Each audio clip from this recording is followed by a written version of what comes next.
ফুটবলের সর্বোচ্চ সংস্থা ফিফা থেকে সুখবর পেয়েছে বাংলাদেশ নারী ফুটবল দল। সর্বশেষ প্রকাশিত র্যাঙ্কিংয়ে ৫ ধাপ এগিয়েছে বাংলার নারীরা।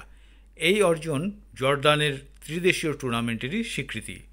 ১,০৯৯.৩৬ রেটিং পয়েন্ট নিয়ে বর্তমানে বাংলাদেশের অবস্থান ১২৮ নম্বরে, যা গত ৬ বছরের মধ্যে সর্বোচ্চ। ২০১৯ সালের মার্চে বাংলাদেশের অবস্থান ছিল ১২৭।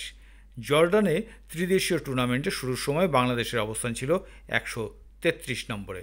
সেখানে র্যাঙ্কিংয়ে এগিয়ে থাকা জর্ডান ও ইন্দোনেশিয়ার সঙ্গে ম্যাচ ড্র করে আফাইদা খন্দকার, ঋতুপর্ণা চাকমারা। টুর্নামেন্ট শুরুর সময়ে বাংলাদেশের থেকে ৩৯ ও ৫৯ ধাপ এগিয়ে ছিল ইন্দোনেশিয়া এবং জর্ডান, আর ইন্দোনেশিয়ার বিপক্ষে ২-২ গোলে ড্র হয়। বাংলাদেশের বিপক্ষে ড্র করায় কপাল পড়ে ইন্দোনেশিয়ার। এক ধাপ করে পিছিয়েছে দুই দলই।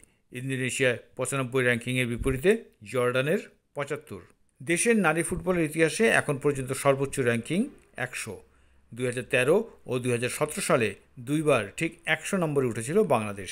নারী ফুটবলের শীর্ষে যথারীতি আছে যুক্তরাষ্ট্র, তাদের পরের দুই স্থানেও অবশ্য কোনো পরিবর্তন নেই। ২ ও ৩-এ আছে স্পেন ও জার্মানি। অন্যদিকে ৪ ধাপ এগিয়ে ৪-এ জায়গা করে নিয়েছে ব্রাজিল, আর আর্জেন্টিনার মেয়েরা আছে ৩২ নম্বরে। শীর্ষ ৫-এর শেষ দলটি হচ্ছে ইংল্যান্ড। এর পরের ৫টি দল হচ্ছে সুইডেন, জাপান, কানাডা, কোরিয়া ও ফ্রান্স।